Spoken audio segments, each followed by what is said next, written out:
হাসিনা পুত্র জয়কে অপহরণ ও হত্যা চেষ্টা মামলায় মাহমুদুর রহমানকে কারাগারে পাঠিয়েছেন আদালত। রোববার ঢাকার অতিরিক্ত chief metropolitan magistrate Mohammad Mahbubul Haque এ আদেশ দেন।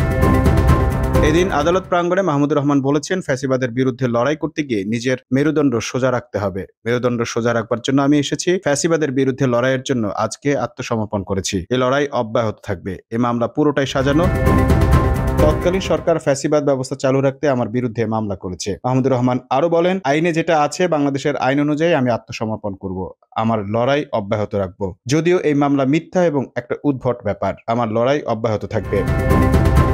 এর আগে শুক্রবার সকাল 9:30টায় একটি ফ্লাইটে তুরস্ক থেকে শাহজালাল আন্তর্জাতিক বিমানবন্দরে অবতরণ করেন মাহমুদুর রহমান। সে সময় তিনি বলেন, এই আমলে আমার 5 মাস কারাগারে থাকতে আপত্তি নেই। হ্যাঁ, আমার বয়স হয়েছে, আমি বুড়ো হয়ে গেছি, কিন্তু জেলে থাকার মতো মানসিক এবং শারীরিক শক্তি এখনো আমার আছে।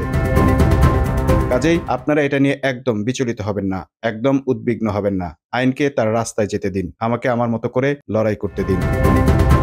হাসিনা পুত্র জয়কে অপহরণ ও হত্যা চেষ্টা মামলায় মাহমুদুর রহমানকে কারাগারে পাঠিয়েছেন আদালত। রোববার ঢাকার অতিরিক্ত chief metropolitan magistrate Mohammad Mahbubul Haque এ আদেশ দেন। এদিন আদালত প্রাঙ্গণে মাহমুদুর রহমান বলেছেন, ফ্যাসিবাদের বিরুদ্ধে লড়াই করতে গিয়ে নিজের মেরুদণ্ড সোজা রাখতে হবে। মেরুদণ্ড সোজা রাখবার জন্য আমি এসেছি। ফ্যাসিবাদের বিরুদ্ধে লড়াইয়ের জন্য আজকে আত্মসমর্পণ করেছি। এ লড়াই অব্যাহত থাকবে। এ মামলা পুরোটাই সাজানো। তৎকালীন সরকার ফ্যাসিবাদ ব্যবস্থা চালু রাখতে আমার বিরুদ্ধে মামলা করেছে। মাহমুদুর রহমান আরো বলেন, আইনে যেটা আছে বাংলাদেশের আইন অনুযায়ী আমি আত্মসমর্পণ করব। আমার লড়াই অব্যাহত রাখবো। যদিও এই মামলা মিথ্যা এবং একটা উদ্ভট ব্যাপার, আমার লড়াই অব্যাহত থাকবে। এর আগে শুক্রবার সকাল 9:30টায় একটি ফ্লাইটে তুরস্ক থেকে শাহজালাল আন্তর্জাতিক বিমানবন্দরে অবতরণ করেন মাহমুদুর রহমান। সে সময় তিনি বলেন, এই আমলে আমার 5 মাস কারাগারে থাকতে আপত্তি নেই। হ্যাঁ, আমার বয়স হয়েছে, আমি বুড়ো হয়ে গেছি, কিন্তু জেলে থাকার মতো মানসিক এবং শারীরিক শক্তি এখনো আমার আছে।